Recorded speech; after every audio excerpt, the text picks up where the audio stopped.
Welcome to the 16th Annual University of Michigan Senate's Davis, Markert, Nickerson Lecture on Academic and Intellectual Freedom.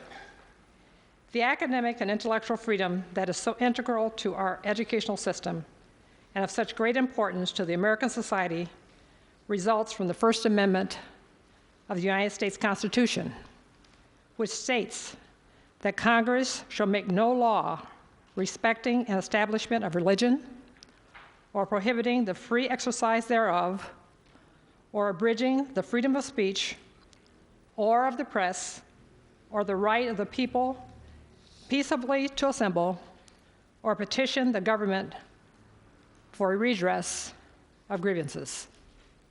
Professors from the University of Michigan have played key roles in protecting and preserving academic and intellectual freedom. In 1913, 93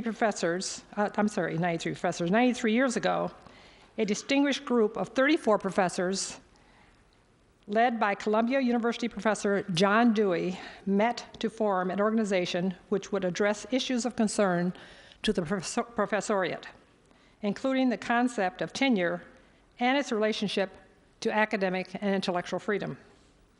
The University of Michigan was represented in that group by geology professor William Herbert Hobbs. When 250 professors from America's major universities and colleges met 15 months later at the Chemist Club in New York City on January 1st, 1915, University of Michigan physics professor Carl Eugen Goethe was the first to speak to a motion to establish the American Association of University Professors. In 1911, the University of Michigan had established its graduate department with Professor Goethe as its first dean. The graduate department is today the Horace H. Rackham School of Graduate Studies. Nearly 50 years later, University of Michigan President Harlan Hatcher suspended biology assistant professor Clement Markert and fired tenured pharmacology associate professor Mark Nickerson for exerting their right to protection against self-incrimination granted by the Fifth Amendment of the United States Constitution when testifying before a subcommittee of the House Committee on Un-American Activities. President Hatcher also fired mathematics instructor Chandler Davis, who refused to testify solely on the basis of his First Amendment rights. Because President Hatcher had fired Professor Nickerson in the face of overwhelming advice from members of the university faculty not to take such an action, the American Association of University Professors in 1957 placed the university on its list of censured colleges and universities, signaling to the academic world that faculty and students could not expect to enjoy the benefits of academic and intellectual freedom at the University of Michigan. Within a year, the regents of the University of Michigan changed the regental bylaws, believing that the new bylaws would prevent a university professor from terminating without proper and sufficient cause a faculty member's tenure, and the American Association of University Professors removed Michigan from its list of censured institutions. In the late 1980s, University of Michigan history professor David Hollinger, now a distinguished professor and chair of the history department at the University of California at Berkeley, wrote a history of the McCarthy era at the University of Michigan. And Adam Kulenkaw, an undergraduate senior majoring in English, submitted for his honors dissertation a video entitled Keeping in Mind the McCarthy Era at the University of Michigan. Consequently, many faculty members call for an action of reconciliation to be made to the 3 dismissed faculty members. When this request was rejected by both the university administration and the Board of Regents, the University of Michigan Senate Assembly created an annual lecture to be named the University of Michigan Senate's Davis Markert Nickerson Lecture on Academic and Intellectual Freedom. Professor Davis, now an emeritus professor of mathematics at the University of Toronto, is with us today. Will you stand up, Chandler, so that we can recognize you?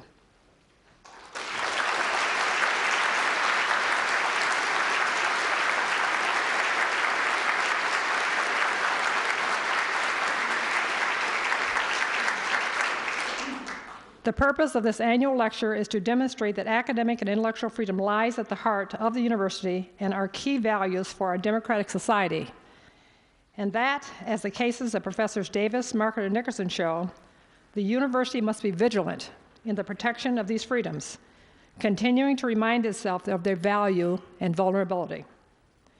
When the lecture was established, a fund called the Academic Freedom Lecture Fund was also set up to finance the annual lecture and related activities. The first lecture was delivered by Professor Robert O'Neill on February the 18th, 1991. Today, you will hear the 16th lecture in the annual series. Each of the 15 past lectures has been an outstanding scholar who, through research, public service, the arts, or contributions to public discourse, has shown an enduring and extraordinary commitment to the values of intellectual freedom, especially as they relate to academic freedom. Of the first 15 lectures, there have been 6 constitutional lawyers, 3 historians, 3 members of the press, 1 sociologist, 1 linguist, and 1 English scholar. Of that group, 3 have served as presidents of major universities, including Brown and Columbia universities, and of the University of Michigan, Virginia, and Wisconsin.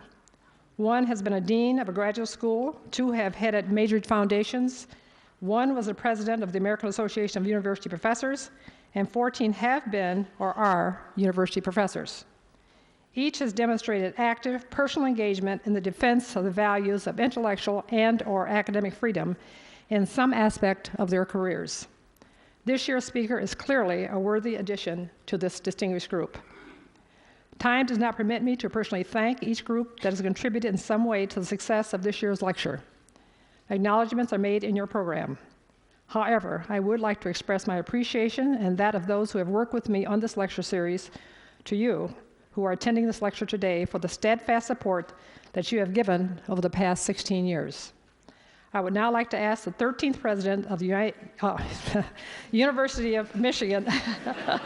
Yeah, that would be cute. University of Michigan, Mary Sue Coleman, to introduce the 16th annual Davis Markert Nickerson Lecture. President Coleman.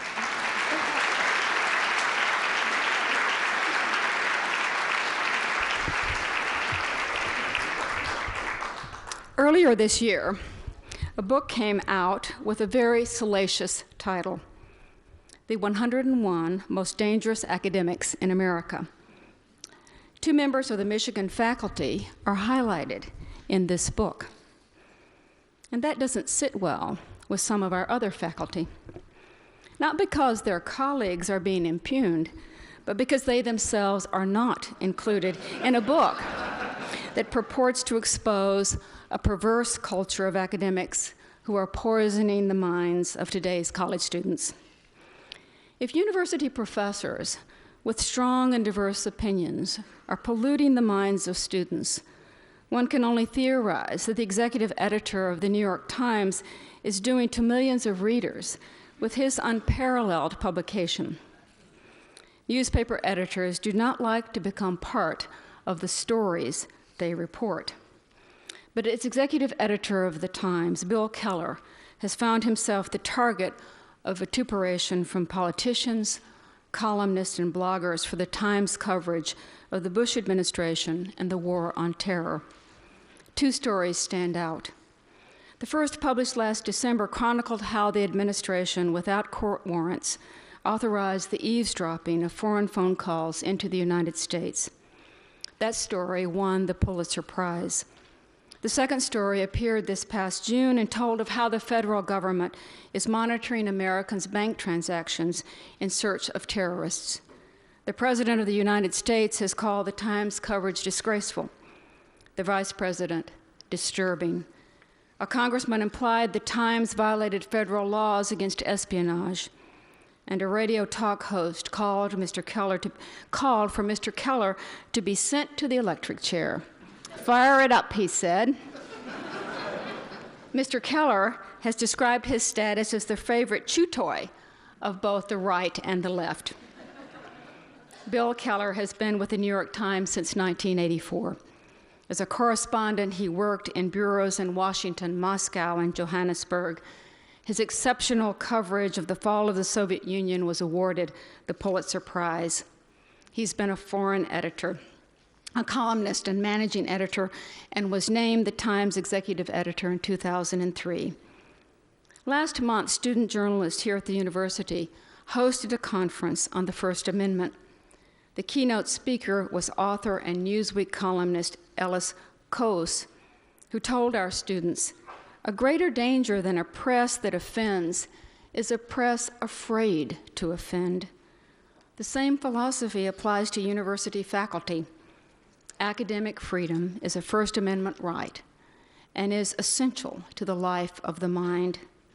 Our annual lecture on academic and intellectual freedom and the exceptional speakers it attracts remind us of this most cherished value of American higher education. Mr. Keller, we welcome you to the University of Michigan, and we look forward to your talk.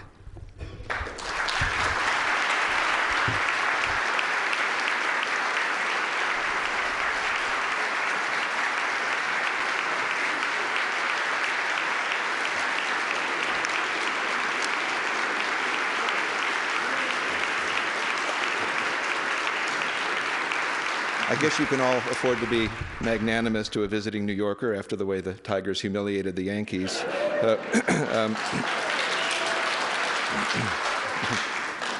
In the interest of candor, I should tell you that one of the reasons I went into print journalism was that the other likely career track for an English lit major was teaching, and the idea of standing up in front of people and lecturing for 50 minutes filled me with nervous dread, and still does. I ran into our publisher on Friday and told him I was a little worried that I only had about 25 minutes worth of material, and his advice was, speak very slowly. I'm not going to do that. But while I'm bearing my soul, I also want to confess to a minor violation of intellectual property rights. The title of this lecture, Editors in Chains, is expropriated from a column on Slate by the press critic Jack Schaefer.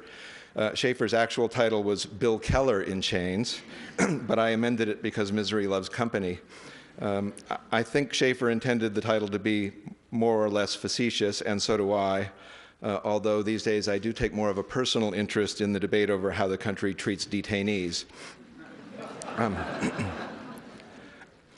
On my desk in New York, I keep two pieces of reader feedback, both from a couple of years that I spent in blissful exile as a columnist for the Times.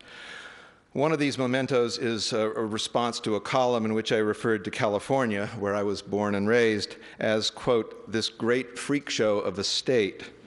I meant that in a loving way, but it earned me a scolding editorial in a paper called the Central Coast Tribune. And all you need to know is the headline, "Stuff it, Mr. Keller." My all-time favorite, however, is still a postcard that I received from an angry nun named Sister Veronica McRooney after I wrote a column that suggested certain similarities between the Kremlin and the Vatican. The postcard was a picture of the Pope with Cardinal O'Connor, and the message was typed on the back with a typewriter. Quote, "Obey your holy priests and bishops or risk excommunication, anathema, and eternal hellfire." 2 exclamation points.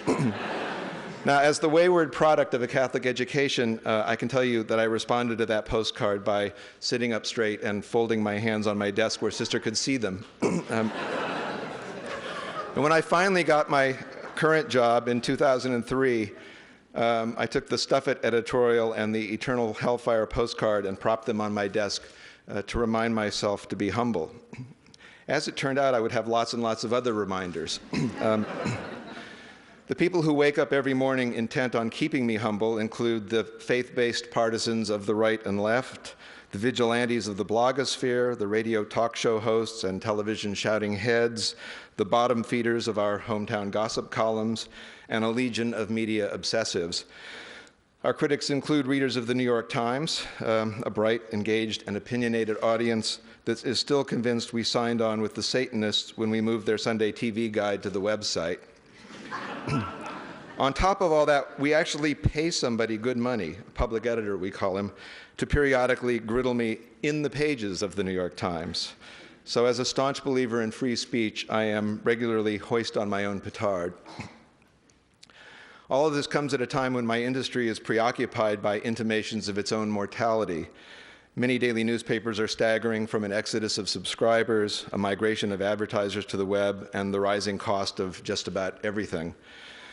At places where editors and publishers gather, the mood these days is grim. People ask, "How are you?" in that tone of voice that you might adopt for friends who've just emerged from rehab or been through a really rough divorce. I'm not one of those who believe that newspapers are doomed, and I will save my eccentric optimism on that subject for another lecture. But it's a little disconcerting to know that there are people waiting to dance on your grave. Earlier this year, the New York Times announced that it would be converting to a narrower page format, and somebody immediately posted a message that shot around the right-wing blogosphere, quote, 1.5 inches down, 12 inches to go. I have to say, angry people on the right tend to be funnier than angry people on the left, but maybe that's just my impression. Although I am accustomed, as President Coleman said, to being a chew toy for the right and left, nothing the Times has done has caused quite so much official agitation as the two stories that she referred to. One article, which, as she said, was published last year and won a Pulitzer Prize, revealed that the National Security Agency was eavesdropping on domestic phone and email conversations without the legal courtesy of a warrant. And the other, published in June of this year, described a large Treasury Department program to screen international banking records.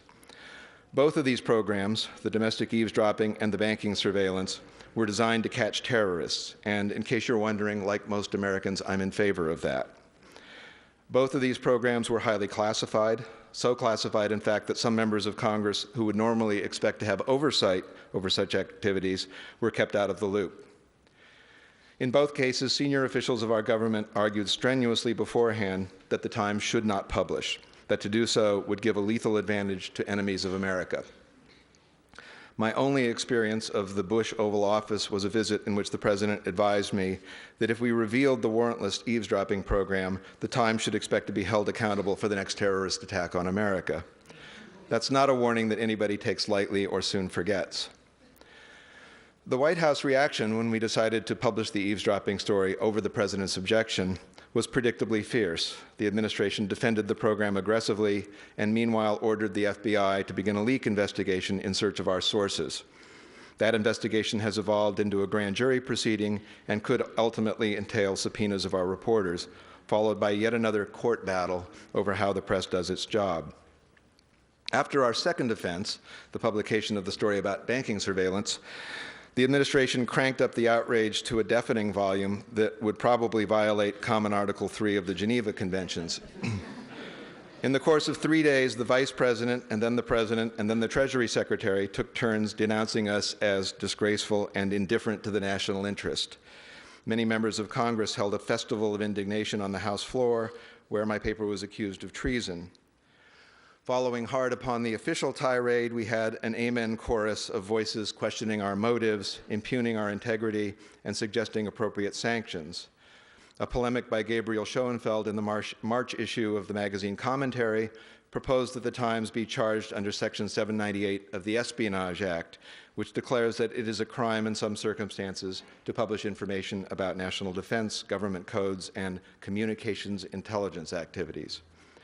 This provoked Jack Schaefer to write the aforementioned essay, Bill Keller in Chains, which I should say came down on my side. He concluded that prosecuting editors under this statute would probably collide head-on with the First Amendment.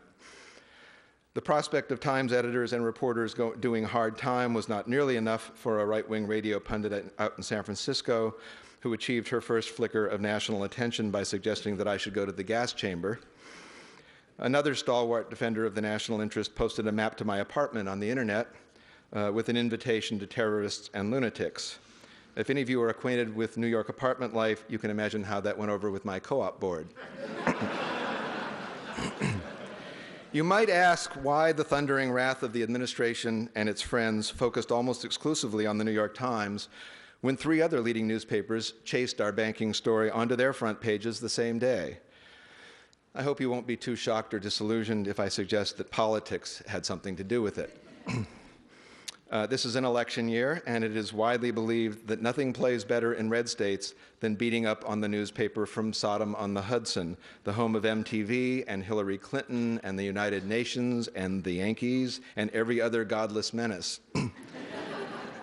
In any case, it plays much better than beating up on, say, the Wall Street Journal, which has an editorial page that resembles Vice President Cheney's id.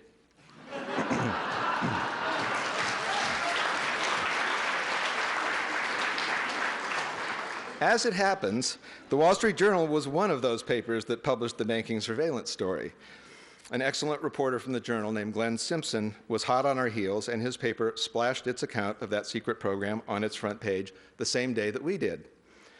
This required the Journal's conservative editorial writers to perform an impressive feat of logical contortion, condemning the Times while exonerating their colleagues in the Journal's own newsroom. The argument seemed to be that what we did was unpatriotic, but what the Journal reporter did was okay because nobody asked him not to. Speaking of being hoist on my own petard, I was actually a member of the jury on commentary the year that the columnist Paul Gigot won his Pulitzer Prize. He's now the editor of the Journal editorial page, so no good deed goes unpunished. The reaction to our coverage of the administration's anti-terror measures did not consist entirely of editorial bloviating, electioneering, and toxic partisanship. I'm pretty sure the White House outburst reflected genuine frustration, a conviction that in perilous times the president needs extraordinary powers, unfettered by congressional oversight, court meddling, or the strictures of international law, and certainly safe from the attention of nosy reporters. And in the public realm, I know there is a real confusion about why somebody like me should be able to defy the wishes of the President of the United States on a matter as unquestionably urgent as protecting the country from homicidal enemies.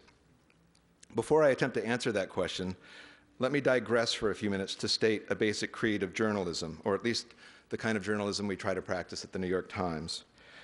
What I'm about to say is taken as a given by most people who work in the serious news media, yet it is regarded by many people outside my business with suspicion verging on disbelief.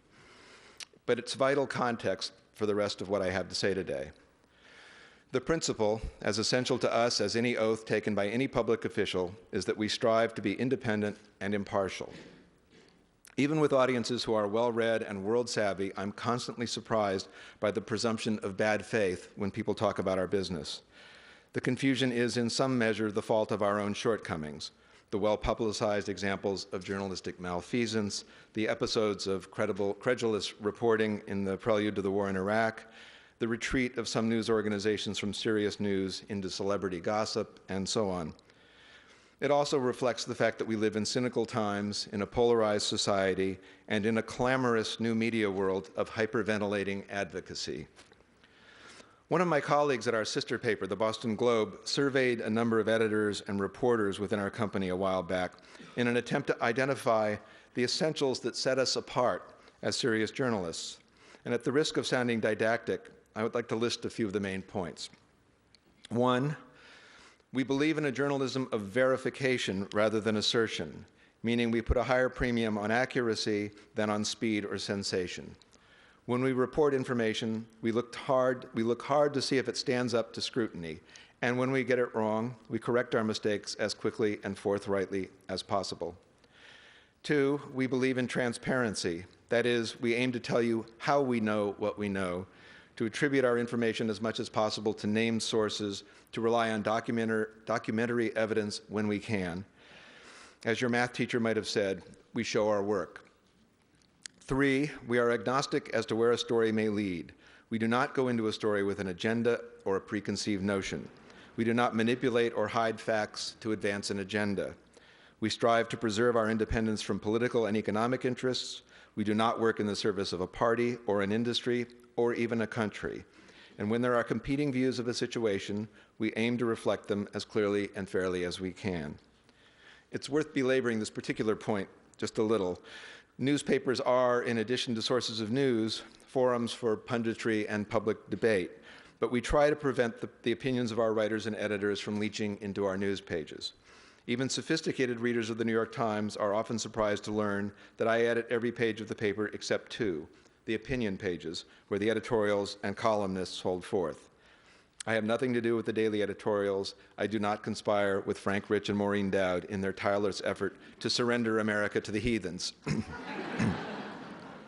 I oversee a newsroom of 1,200 people, reporters, editors, photographers, graphic artists, designers, and so on. Every one of them, I expect, has opinions about a lot of things. That's fine by me. But just as doctors and lawyers and teachers and military officers and judges and police are sometimes expected to set aside their personal politics in performance of their duties, so are our employees. And finally, on my short list of precepts, fourth, we don't do this as a hobby, but as a living. Whether you call it a craft or a profession or an occupation, it's something we take seriously, and we demand levels of training and experience that we seek to pass on from one generation to the next. Now, there are critics who will point out that we do not always live up to these standards, and they are right. Newspapers are written and edited by human beings. We get things wrong. The history of our craft is tarnished down the centuries by episodes of timidity, partisanship, gullibility, and downright corruption on the part of major news organizations. My own paper pretty much decided to overlook the Holocaust. But the idea of fair play, of checking our facts and reporting alternative points of view, is embedded in our culture and incorporated in our professional DNA. And at least in modern times, and at least at the serious news organizations, we have tried to be vigilant about policing our own credibility and correcting the record when we get something wrong. As the country grows more polarized and cynical, there's growing pressure on journalists to abandon the effort to be impartial, to openly take a side, and to write accordingly. Some of our critics insist that pure objectivity is unattainable, so why try? To me, that's a little like saying that because so much of our children's future is ordained by genetics, we should abandon the business of being parents. Impartial journalism, like child rearing, is an aspiration, but it is a worthy one. And unlike your children, a daily newspaper affords you the chance to start all over the next day and this time get it right. In short, to sum up this little detour through the ethics of journalism, our mission is not to tell readers what we think or what they ought to think, but to supply them as best we can the basis to make up their own minds. So when it comes to national security, it's not my job to tell you whether eavesdropping without warrants or military tribunals or waterboarding are legitimate tools of national security. My job is to tell you what you need to know to judge for yourselves how the government is doing its job of keeping you safe. Since September 11, 2001, doing that job has sometimes presented editors with excruciating choices. On several occasions, editors of major papers have withheld information because we were convinced that publishing it would put lives at risk. On other occasions, we've decided to publish classified information over strong objections from the government. These decisions are not driven by partisan animus, and they are certainly not driven by indifference to the fate of the country. This is not, no matter how much some politicians would like to cast it this way, a contest between a liberal press and a conservative White House. In fact, journalists at the Times have a large and personal stake in this country's security. For starters, we live and work in a city that has been tragically marked as a favorite terrorist target. Our journalists plunged into the fiery ruins of September 11th. We have correspondents today on the front lines of the two wars still being waged in the wake of that attack in Iraq and Afghanistan.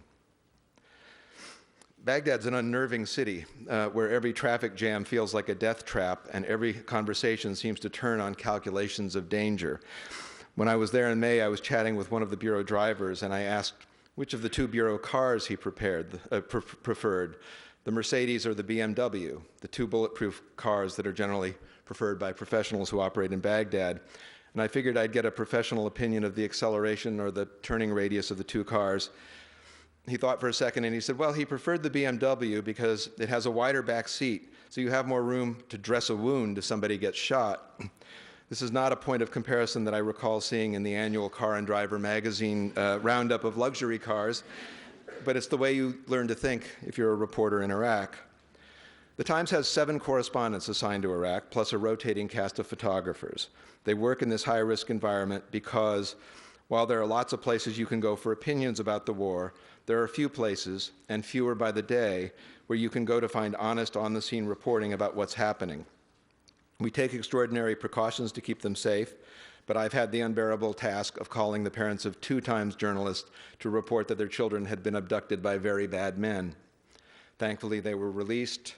Our stringer in Basra was not so lucky. He was dragged from his home by men in police uniforms and executed, almost certainly in reprisal for his reporting on corruption in the police force. While I was in Baghdad in May, I met his widow and 3 small children. I also spent some time with some of the 80 Iraqis we employ, mostly stringers around the country who work in towns where it's no longer safe for Westerners, but also security, translators, support staff of various kinds. These colleagues and friends take extraordinary risks. They take the most circuitous routes to work. They lie to their children about what they do because they could easily be murdered if their neighbors discovered that they work for an American company. My point is this: although we report what we see, whether it's pleasing or not, we are not indifferent. I expect that if Iraq collapses, the correspondents of the New York Times will feel the tragedy more viscerally, more personally, than most of the policymakers who got us there. We're invested in the struggle against murderous extremism in another sense. The virulent hatred espoused by terrorists, judging by their own literature, is directed not just against our people and our buildings, it's also aimed at our values and at our faith in the self-government of an informed electorate. If the freedom of the press makes some Americans uneasy, it is anathema, it is heresy to the ideologists of terror. So we have no doubts about where our sympathies lie in this clash of ideologies. And yet, we cannot let those sympathies transform us into propagandists, even for a system we revere. The conflict between the government's passion for secrecy and the press's drive to reveal is not of recent origins. I'll quote you a favorite passage from the Supreme Court. The government's power to censor the press was abolished so that the government would remain forever free to censure, so that the press would remain forever free to censure the government. The press was protected so that it could bear the secrets of the government and inform the people. That was 35 years ago in the Supreme Court ruling that stopped the government from suppressing the secret Vietnam War history known as the Pentagon Papers. That was Justice Hugo Black. So this did not begin with the Bush administration, although the polarization of the electorate, the daunting challenge of terrorism, and this administration's devotion to executive secrecy have made relations between the press and government as abrasive as at any time since Justice Black wrote his opinion. In recent years, aggressive reporters have brought you a great deal of information the White House never intended for you to know. Classified secrets about the questionable intelligence that led the country to war in Iraq, about the abuse of prisoners in Iraq and Afghanistan, about the alleged massacre in Haditha, about the transfer of suspects to countries whose interrogation techniques we prefer not to know about eavesdropping without warrants. Just last month, we brought you an account of the recent National Intelligence Estimate, a classified consensus of the 16 intelligence agencies, which concludes that, in contrast to the official White House view, the war in Iraq has made the terror threat worse, not better. As Bob Kaiser, the associate editor of the Washington Post, asked not long ago in the pages of his newspaper, you may have been shocked by these revelations or not disturbed by them at all, but would you have preferred not to know them?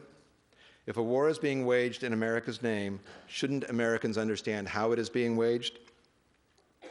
Government officials understandably want it both ways. They want us to protect their secrets, and they want us to trumpet their successes. This, too, is nothing new. I hope you'll indulge me another wallow in the Pentagon Papers case.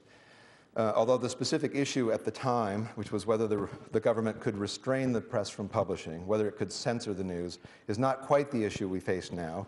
The debate over the Pentagon Papers produced a rich literature on the subject of government secrets. And one of the finest documents to emerge from the voluminous legal history of that case is the affidavit filed at the district court level by one of my predecessors, Max Frankel.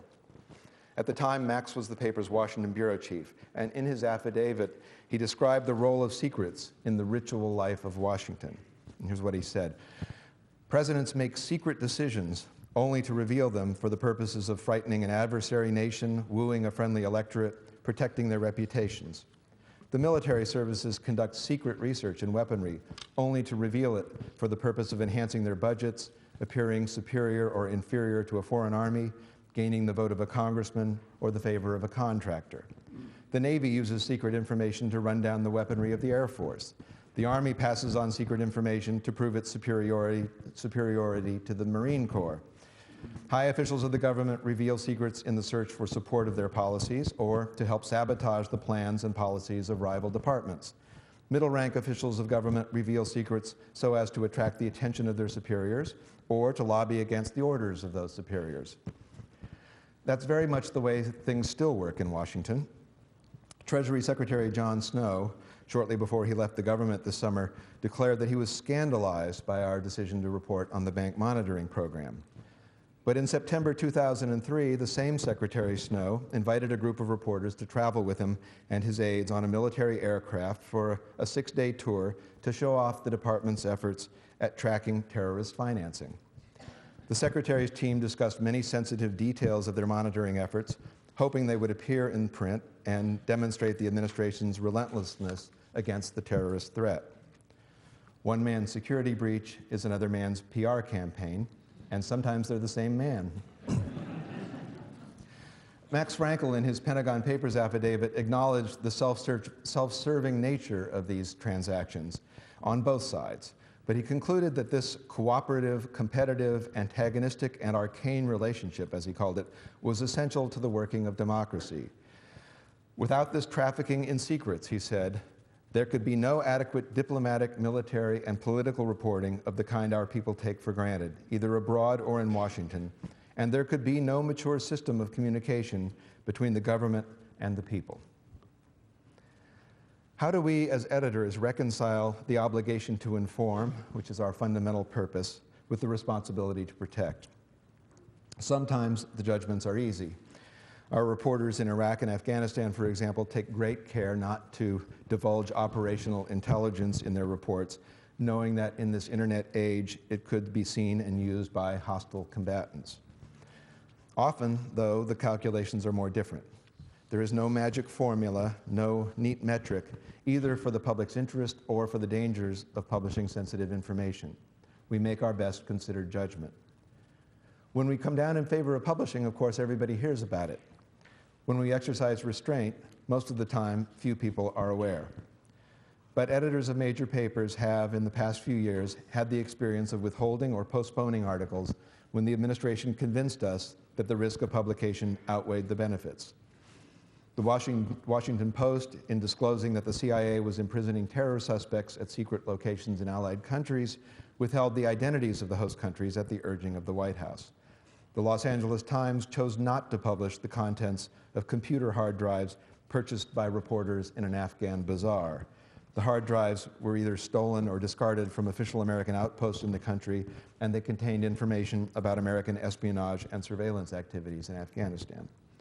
My paper has held articles that, if published, might have jeopardized efforts to protect vulnerable stockpiles of nuclear material.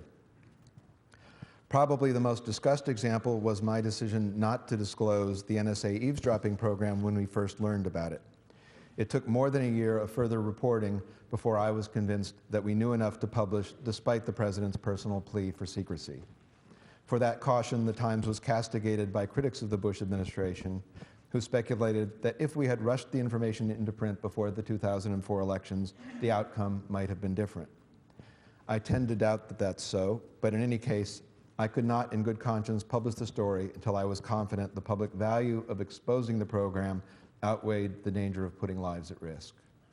I understand that, that honorable people may disagree with any of these choices, a decision to publish or a decision not to publish. But making these decisions is the responsibility that falls to editors, a corollary to the great gift of our independence. It is not a responsibility we take lightly, and it is not one we can surrender to the government, which has no interest in disclosing its own transgressions or abuses. This is exactly why the inventors of this country, having emerged from an imperial form of government, embraced an unruly press. And the press in their day was at least as unruly as it is today. At this point, some of you may be asking under your breath, okay, Mr. Wise Guy editor, now what? How do we prevent this collision of secrecy and press freedom from becoming a spectacular pileup in the courts? How do we avoid the international embarrassment of, pardon the expression, editors in chains? I'm not a lawyer, nor am I a policymaker. I've always been happier on the sidelines of history, covering the game without having to call in plays. What follows is the view of one editor, and it will be more rumination than prescription. One of the hangovers of my Catholic upbringing is that I tend to divide things into threes. In this case, I think of the problem from three directions: the newsroom, the law, and the government. Frankly, I don't see a way to change journalistic practice to avoid clashes with the government, short of adopting the kind of deferential mouthpiece journalism common to countries with one-party governments. As journalists in a robust democracy, our responsibility is to publish information of interest to the public, and that includes publishing secrets when we can find them. We are constrained by the professional code I summarized earlier. We feel obliged to be careful in what we publish, careful to get it right, careful to play it straight, and careful to consider any reasonable claim that publication will put lives in danger. In the cases I've described, I believe we satisfied those obligations. However, there is one thing we can do that may improve our standing in this perennial contest with the government. We can be a little more judicious in our use of anonymous sources. Just to be clear, the ability to offer protection to a source is an essential of our craft. None of the stories I described earlier would have been reported without recourse to this tool. You will occasionally hear an editor suggest that news organizations should forswear anonymous sources altogether. This is high-minded foolishness. Without the option of protecting sources, with recourse only to an increasingly redacted public record, the coverage of government and other powerful institutions would tend more and more towards press conference stenography. But a more selective and clear-headed use of unnamed sources could have two beneficial effects, I think. First, it could improve our credibility with the public, which ultimately decides the fate of press-bashing politicians. I suspect that the media's heavy reliance on unattributed information contributes to a suspicion that reporters make things up or that newspapers allow themselves to be used on behalf of one agenda or another. The too casual reliance on unnamed sources is both corrosive and unnecessary. At the Times, we've tried to push reporters to get more information on the record and to assure that when anonymous sources are cited, we tell our readers whatever we can say about the trustworthiness and motivation of the source. We require that one editor know the identity of any unnamed source. The editor's role in this case is to press the reporter to make sure that anonymity is justified and to make as clear as possible in the story how the sources came by their knowledge and whether they had any axes to grind. When stories are backed by documents or on-the-record sources, they inevitably are more persuasive. That's one significant benefit of thinking harder about how we use anonymous sources. And here's another. In some cases, a reporter may be able to limit his legal exposure by being more explicit with sources about just how far he's willing to go in protecting information. I spent about a dozen years of my working life in Washington, where the notion of background or deep background is most embedded in the culture. I understand that much reporting begins with informal, off-the-record conversations in pursuit of news. This is a kind of journalistic foreplay. And it's valuable. But information acquired in this fashion is not, or should not be, automatically shoveled into the newspaper. At the end of the reporting process and before publication, there is usually a negotiation between the reporter and the source. What can I use? How can I attribute it? Can we agree to put some of this on the record?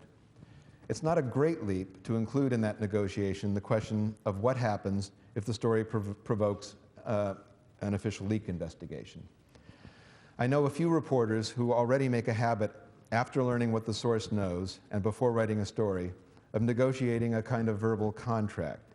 It may go something like this: I'll keep your name out of the paper, and if I'm subpoenaed as part of a leak investigation, my paper will fight it in the courts. But if we lose in the courts, I do not plan to go to jail or allow the paper to be fined into bankruptcy. There may be cases where we risk losing an exclusive because the source will not accept these terms. There may be stories so momentous that we are willing to, in effect, bet the paper. But this approach allows us to assess the stakes before publication rather than after a judge has handed down a contempt order. A lot of reporters I know reject this approach, fearing it will chill relations with sources. Maybe they're right. But in the absence of clear-cut legal protections, we should at least consider doing everything we can to make sure that a decision to defy a subpoena turns on the importance of the information conveyed, not on the happenstance of a deal made or implied on the fly. None of what I have just proposed offers any comfort to those who believe we should stop publishing secrets. It might, however, put us in a somewhat less precarious position when we do publish secrets. This brings us to the state of the law. The Espionage Act aside, the main legal threat facing journalists these days is the subpoena. In particular, the subpoena issued as part of a government leak investigation or in civil suits where a litigant is trying to establish the identity of a source who disclosed damaging information. In the decades after the Supreme Court, in the 1972 Brandsburg case, left reporters vulnerable to being summoned before grand juries, there were relatively few cases in which reporters were compelled to reveal confidential sources, until recently. Over the past 2 years, though, federal courts have issued 36 subpoenas asking for identities of confidential sources in criminal and civil cases. And those are just the cases that have come to the attention of the Reporters Committee for Freedom of the Press. The Times is currently embroiled in 3 such cases, not including the NSA eavesdropping leak investigation, which has yet to reach us. To many of us in the journalism business, the great hope has been for a federal shield law which would afford reporters at least some protection against being forced to divulge sources, the kind of protections already accorded to defense counsel, doctors, ministers, and other professionals whose work depends on assurances of confidentiality. Like many journalists, I'm uneasy in the role of supplicant before Congress and a little nervous about what a shield law might look like after making its way through the world's greatest deliberative body. But shield laws have proven to be an invaluable safeguard of aggressive independent reporting at the state level without bringing the justice system to a standstill. 31 states and the District of Columbia have laws that help protect reporters' sources, and another 18 states have protections established by court precedent. But all of this is undermined by the lack of federal protection. Australia, Japan, Mexico, Germany, Italy, Norway, and other democracies have stronger legal protection of sources than the US federal government. In Sweden, a journalist violates the law when he reveals a source who has been promised protection. And even in Britain, whose secrecy laws we tend to regard as draconian by comparison with our own, courts have called the confidentiality of sources, quote, one of the basic conditions of press freedom. The reality, however, is that enactment of a federal shield law does not seem imminent. So now we come to part 3, the government. The thing that has worked most effectively over the decades to maintain a healthy equilibrium between press freedom and national security is not something codified in the law. It is common sense. It is compromise and accommodation. I'm going to return once more to Max Frankel's affidavit in the Pentagon Papers case. He described for the court the unwritten but generally observed etiquette of what he called mature press relations. Quote, for the vast majority of secrets, there has developed between the government and the press a rather simple rule of thumb. The government hides what it can, pleading necessity as long as it can, and the press pries out what it can, pleading a need and a right to know. Each side in this game regularly wins and loses a round or two. Each fights with the weapons at its command. And when the government loses a secret or two, it simply adjusts to the new reality. Alexander Bickel also worked over this issue in his seminal volume of legal philosophy, The Morality of Consent. Bickel was the chief counsel for the Times in the Pentagon Papers case. It tickles me to know that his meditation on press freedom first appeared in 1972 in the magazine Commentary, the same magazine that recently consigned me to a traitor's cell. Bickel argues that ambiguity and ambivalence are the lubricants that allow the First Amendment to function. The government, he writes, has the right and the responsibility to protect legitimate secrets, and yet it is constrained in many ways in what it can do to guard those secrets. It may not legally break and enter, or steal, or spy electronically without a judicial warrant. It cannot restrain anyone from publishing a secret unless it can prove immediate harm of the gravest sort. Quote, we have no Official Secrets Act and can have none restraining publication of most secrets. The government cannot copyright anything. The government has great power to enforce secrecy at the source, but has little recourse once the secrets have escaped. The government may guard mightily against serious leaks, and yet must suffer them if they occur, Bickel wrote. The accommodation works well only when there is forbearance and continence on both sides, he concluded. It threatens to break down when the adversaries turn into enemies, when they break diplomatic relations with each other, gird for and wage war. Such conditions threaten graver breakdowns yet, eroding the popular trust and confidence in both government and the press, on which effective exercise of the function of both depends." End quote. This argument, of course, assumes a respectful, if adversarial, relationship between an establishment press and a government that accepts the value of compromise in the conduct of public affairs. It's arguable whether we have either of those things today. The notion of an establishment press is at least under siege. The Times, the Wall Street Journal, the Washington Post, the Associated Press, and the 3 television networks and their kin are no longer society's common source of news to the extent that they were in the past. Journalism has become a wide open market. News comes from a dizzying number of directions, especially on the web. This democratization of the media has brought healthy change, introducing new voices and new audiences to the national conversation. But it has contributed to a blurring of the very definition of who is a journalist. I think a news organization like mine should be a little humble about trying to define who is entitled to be called a journalist. And personally, I would advocate a fairly expansive definition. But it's pretty obvious that the legions of internet journalists include at least a few who would feel no compunction about disclosing life-threatening information. I suspect the official custodians of America's secrets would say that Max Frankel's rule of thumb, the idea that the government should accept an occasional loss and learn to live with it, is inoperative in a world where anyone with an internet service provider can be a journalist. If a blogger hostile to the Bush administration managed to document sensitive secrets about the war on terror, would he stop to weigh the consequences of making them public? And once the information had rebounded through the blogosphere, how long would the major news organizations hesitate before picking it up? So far, this fear is largely theoretical, and for at least one good reason. Mainstream news organizations are far more likely to have reporters dedicated to the hard, painstaking work of reporting on national security issues, developing sources, building trust, piecing together details into patterns. Contrary to popular mythology, sensitive secrets do not generally fall into our hands. They may begin with a tip from a source who has a grievance or a guilty conscience, but those tips are just the beginning. Reporters operate without security clearances, without subpoena powers, without spy technology.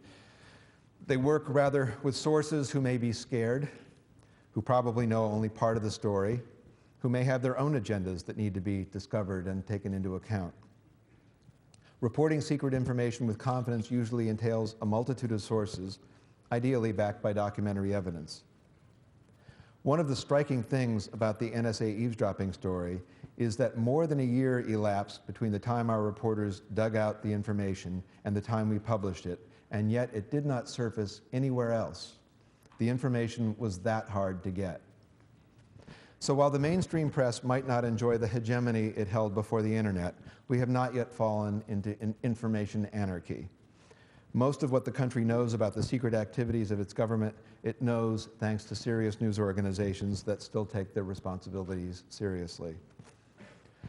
Across the table, however, we have a government that is not inclined towards, in Bickel's phrase, forbearance and continence. A government that favors the language of moral clarity, of black and white, of with us or against us.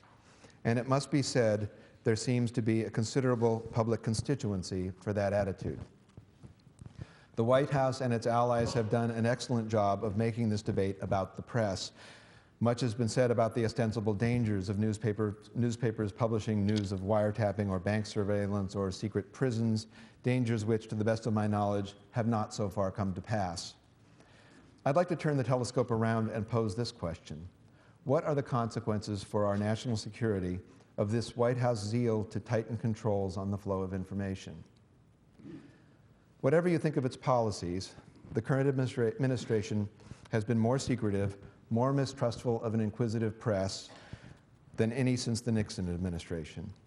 It has treated freedom of information requests with contempt, taken information off of government websites, asserted claims of executive privilege over documents. The administration has subsidized propaganda at home and abroad, refined the art of spin, discouraged dissent, and sought to limit traditional congressional oversight and court review. The war in Iraq alone is a case study of the administration's determination to dominate the flow of information, from the original cherry-picking of intelligence to the deliberate refusal to hear senior military officers when they warned of the potential for chaos, to the continually inflated claims about the progress in building up an indigenous Iraqi army. And when the administration's secrets have seeped out, the response has sometimes been to launch the FBI and to threaten reprisals. The attempt to use subpoenas against journalists is by no means confined to the realm of national security. U.S. attorneys seem to have gotten the message that the gloves are off, which explains why 2 reporters for the San Francisco Chronicle have been sentenced to 18 months for protecting the sources who helped them expose the baseball steroid scandal. That's more prison time than any of the actual defendants in that case face. The White House has not formally endorsed the creative view that the Espionage Act should be employed to criminalize journalism, but it has been in no hurry to disavow that draconian view either. And administration officials have been heard to suggest in private conversation that they would be tempted to propose a British-style Official Secrets Act, a move to criminalize reporting that many legal scholars regard or would regard as a frontal assault on the First Amendment. I strongly suspect that these attempts to enforce a single authorized version of the truth help explain why this most secretive of administrations has lost control of its most sensitive secrets. Military officers appalled by the rosy portrayal of our triumphs in Iraq, government lawyers disturbed by what they see as a cavalier attitude toward civil liberties and the balance of powers, career intelligence officers who feel their work has been massaged to conform to what their superiors want to hear. I think you would find that these are among our best sources. Or as our media columnist Dave Carr wrote a few weeks ago, quote, "Leaks tend to affect ships that aren't seaworthy to begin with." Dave has a daughter at Michigan, by the way. The distaste for dissent has another cost. Fighting terrorists, whatever method you choose, depends on making alliances at home and abroad. It depends on a consensus of the civilized world.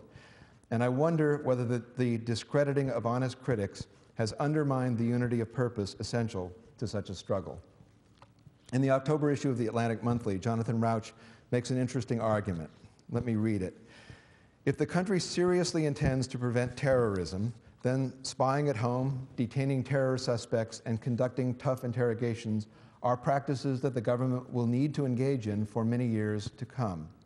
Instead of making proper legal provisions for these practices, Bush has run the war against jihadism out of his back pocket as a permanent state of emergency.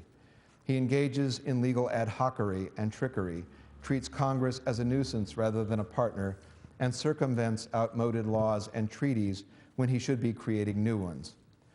Rauch concludes, of all Bush's failings, his refusal to build durable underpinnings for what promises to be a long struggle is the most surprising, the most gratuitous, and potentially the most damaging, both to the sustainability of the anti-terrorism effort and to the constitutional order. End quote. If that's true, then the stories I've been discussing, along with the reports about secret CIA prisons, the treatment of captives in Guantanamo and Afghanistan, and the outsourcing of prisoner interrogation, this coverage is not just something to defend as our constitutional right. It is something to be celebrated as our obligation to the national good. This coverage has raised important questions about the proper balance between liberty and security, and about the limits on executive power in our democracy. It has somewhat emboldened the courts and Congress to play their assigned roles in the systems of checks and balances.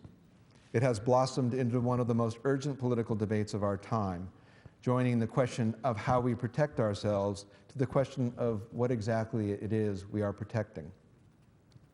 And it is just possible that by forcing these questions onto the national agenda, the press has created the possibility of a national consensus, a foundation for the long defense of our freedoms. Speaking as a citizen, I hope it's not too late for that. And speaking as an editor, I hope that those of us in the journalism world are not so preoccupied by our struggling business model or so busy dumbing down and downsizing in pursuit of non-readers that we can't find time to think about and speak up about what our business is for. I'm supposed to leave some time for you to ask questions, or alternatively, just to say, stuff it, Mr. Keller. So we'll do that. The first time I subjected myself to a university audience as the editor of the Times was at Columbia, and the first questioner approached the microphone and asked, "Would you like to comment on the charge that the New York Times covered up Bulgegate?" This was right after the 2004 elections. You all know about Bulgegate? Well, of course you don't. We covered it up. How could you? Bulgegate was the theory that during the 2004 presidential debates, President Bush wore some kind of a listening device so that, I guess, Karl Rove or somebody could transmit the answers to him. I don't know how anybody who watched those debates could believe that somebody was piping him the answers, but there's no stopping a good conspiracy theory. Anyway, I thank you very much for your hospitality.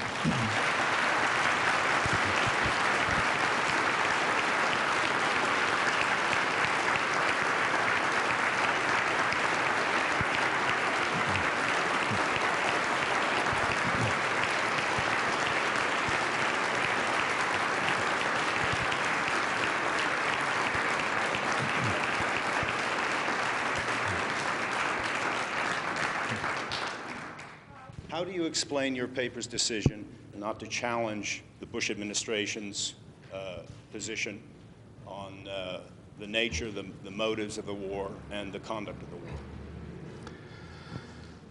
First of all, if by suppressing you mean publishing a story that must have been about 1,000 words in the newspaper, then you've got a different definition of suppression than I do. We ran a very thorough story on that study. But wait a second. Okay, we didn't splash it on the front page. Position that the study had no scientific basis.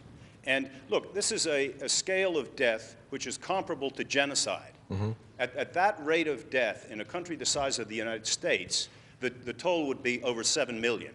Mm-hmm. Now this is a vast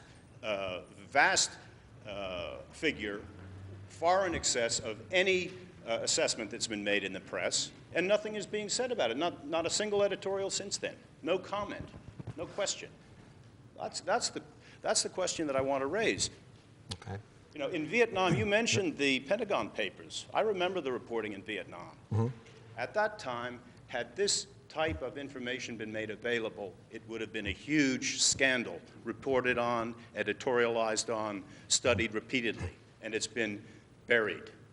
That's my question. Why has it been buried? Why has it been left? I got it. I got your message. First of all, was that a follow-up question, or do I get to answer this one first? First of all, I don't regard publishing an extensive article which pointed out that there were some serious scientific questions about the validity of that study. What that was an epidemiological study where they surveyed Iraqi households and asked them, how many people in your household have died? And then from that, they extrapolated to the entire country. It was a large sample, and therefore, as we said in the story, a considerably more credible study than an earlier study they did with a study that was widely dismissed as insignificant. It was still an epidemiological study.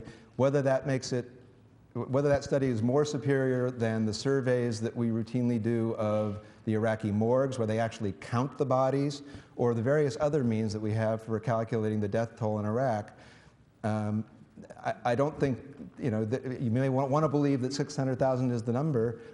I don't know that 600,000 is the number. The important number about the deaths in Iraq is that they are extraordinarily numerous and increasing. And anybody who reads the New York Times has no doubt of that, because we have reporters there who witness it. Seizing on one study and amplifying that into the anointed truth is not journalism. You're perfectly entitled to do it because the First Amendment protects you the same way it protects me, but that doesn't make it true. A question about the use of stringers. Is it more frequent in this conflict than in previous conflicts? And how does it affect the news, actually, the truth that comes out? Yes, the use of stringers is certainly more common in this conflict than it has been in previous conflicts, and more frequent than it was in the early days of the war, when reporters could safely drive around the country and see everything for themselves. And obviously that is not an ideal way to cover a war. We cover it in a variety of ways. First of all, our reporters do get out and travel. That's considerable peril to themselves. They sort of push the envelope of what the security personnel recommend that they do. They do a lot of that in Baghdad, and they do some of it out in the countryside as well. Second of all, we do have, as I said, about 80 Iraqi employees who work for us. They're people we know and trust.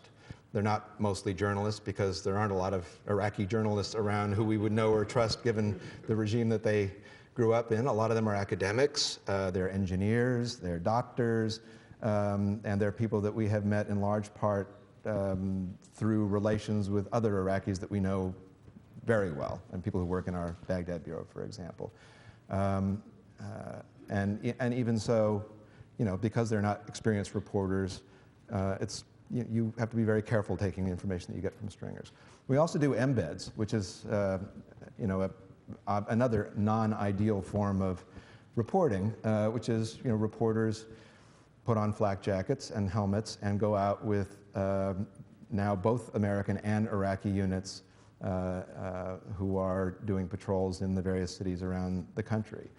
You know, an embed is kind of a pinhole view of the conflict. You don't, you know, you see what the soldiers see. But those have also proven to be extremely valuable, because I will tell you that one of the most valuable sources about the dismay that rank-and-file soldiers feel in Iraq is rank-and-file soldiers that we bunk with when we go out on embeds. Frankly, Mr. Keller, I really don't. I listened to your lecture. We're now getting into the 4th year of a war that was launched on the basis of lies. And I don't really think that your account in any way seriously addresses the enormous responsibility of the American media, including the New York Times, for allowing this catastrophe to happen.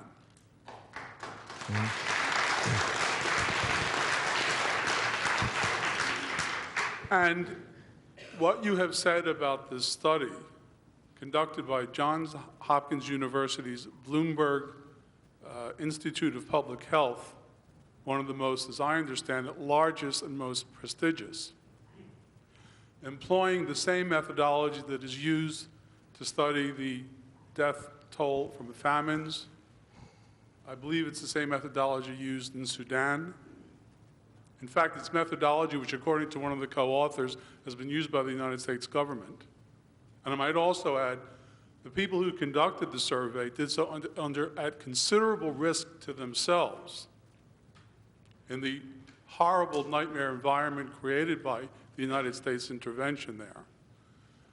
To simply dismiss it, to pretend this is not a major story. You said in your lecture, your job is to give the people the information they need. I maintain you are not doing that. First of all, I did not. Well, if you want to come up here and take the lectern, you're welcome to it. I'm about talked out. I just would like to give one other example very briefly, okay? The story on the NSA domestic spying. Your public editor published an article in a column in August in which he, based on an interview with you, explained that the New York Times had the information on this illegal domestic spying program as far back as the summer of 2004. According to his column, articles were being produced, drafts were being produced, it dragged on for weeks. There was a fresh draft ready to go a week before the election. You were in discussions, or the Times was in discussions with the Bush administration, which wanted to kill the story. The American people had a right to know, in my opinion, before they went to the polls in November of 2004, that one of the candidates, the incumbent president, was violating the 1978 Foreign Intelligence Surveillance Act, violating the Constitution, and violating the privacy rights of the American people. The New York Times made a decision not to publish that story. The people had a right to know about that before they voted. I'll finish. I'll make one. The claim was made in that column by Mr. Colomé. If I can just finish. All right, fine. Okay, first, I'll breeze through the three questions as quickly as I can. First of all, anybody who's interested in the Johns Hopkins study can go to the New York Times website and look up our study and judge for yourself whether it was a fair and even-handed study report of that study or not. You can go to the Johns Hopkins websites and read the actual study and make up your own mind. That study, by the way, was conducted by Iraqi stringers, the same kind of people who do the reporting for the New York Times, and I admire their courage the same way I admire the courage of the people who work for us. The complicity of, or the responsibility that the media hold for going to war, absolutely. You know, I mean, I wrote our editor's note owning up to the credulous reporting that our paper published in the run-up to the war. Although, you know, it's a little hysterical to suggest that, you know, Judy Miller in the New York Times took the country to war in Iraq as if the Bush administration had nothing to do with it. You know, the American media let the country down in its reporting before the war. That said, the notion that Saddam Hussein had weapons of mass destruction was not an eccentric notion in the year before the United States invaded Iraq. It was the prevailing view of most of the people who had inspected in Iraq. It was the prevailing view of the Clinton administration and the Democratic Party. It was the prevailing view of the scientists who study Iraq. It was the prevailing view of the UN Security Council. So, yes, the press.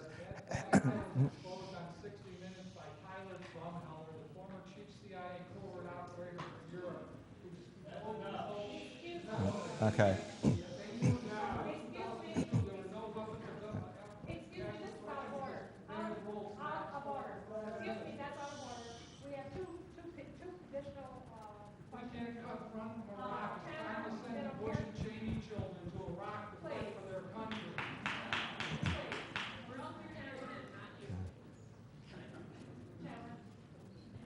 Linda's greenhouse.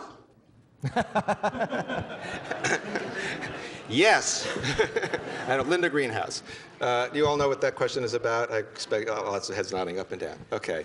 On the specifics of Linda Greenhouse, I'm just going to say what I told our public editor on this subject, and maybe a little bit more, which is, you know, I've talked to Linda about this episode. I don't go public with my conversations with people on my staff, but I will certainly say what I've said in public many times, both before and after her speech at Harvard, which is that I think she's one of the world's great reporters. I think she is scrupulously fair in what she writes about the Supreme Court, and has been for decades. I think she is a treasure. I'm happy to talk about the general issue that was stirred up by this, because our former public editor, Dan Okrent, leapt into the fray and said, why should newspapers have a policy that limits the freedom of reporters to go out and declare their political views in public? And I think that's a fair question and a fair subject for debate. It's a debate we've had on several occasions at the Times and has been resolved in favor of having such a policy. The most important thing is that reporters are capable of keeping their personal politics out of the articles that they write. And I think we do that. But that is not the only thing. At least at the Times and a lot of other newspapers, we've set the bar higher than that. We have a number of provisions written in an ethics code that every reporter has and that reporters by and large approve of because they think it sets us apart from people who don't have such a code. And in that code, we build in a number of safeguards. For example, reporters cannot join a political campaign. They can't make contributions to candidates. They cannot accept gifts. They cannot, travel writers cannot take free airplane trips and hotel rooms.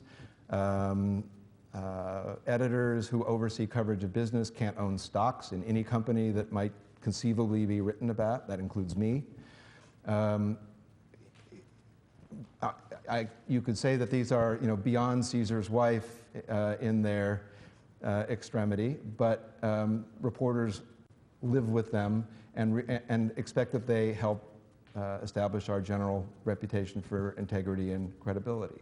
One of the rules is that you cannot, in a public place, pronounce your opinions on a controversial issue that you might be covering.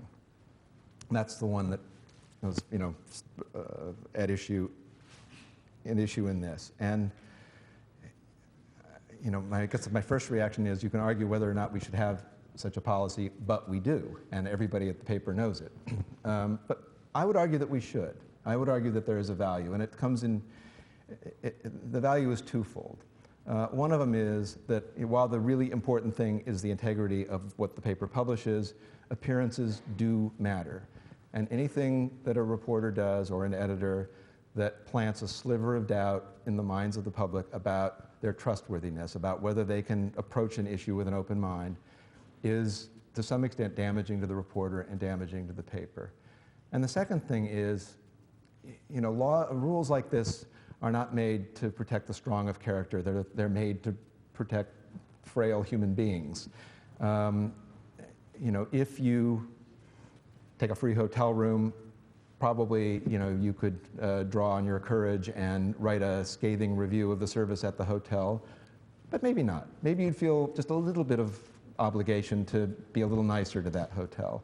And likewise, if you have declared your point of view on a political matter, if you've said that you like candidate X in a race, or that you would vote thus and so on a particular issue, you've kind of made a public investment. I'm not talking about having an opinion or voting or having a conversation over the dinner table, but if in a public audience you declare such an opinion, you've kind of taken a stake and planted it in the ground. And there may be a little part of your brain that says when you sit down to write, I've got a position to defend here. That at least is the logic behind that policy. And I think it makes sense, and in fact, as I say, most of the people who, this was certainly true in the discussion after the recent articles, people believe very strongly that it's important to have a code like that to set ourselves apart from a lot of other places that don't impose those sorts of restrictions. Can you envision a situation where a reporter's responsibility as a citizen would overcome their responsibility as a journalist?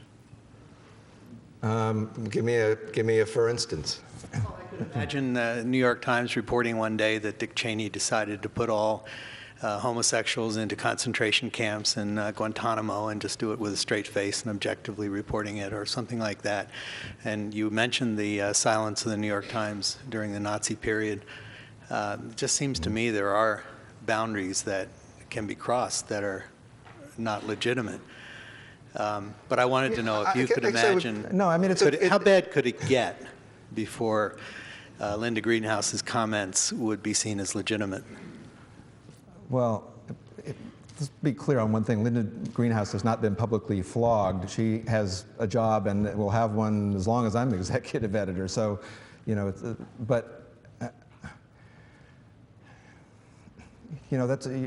asking me to impose my standards of what a citizen owes to the country on somebody else, and that's a matter of individual conscience. But the question that I would pose, I guess, in answer to that is, in the given situation, can you do more good by retaining the role of an impartial observer and exposing a truth that you think will drive people to action, or is your better course to leave the zone of impartiality and go become an advocate? And that's a question of individual conscience that I wouldn't presume to answer for anybody.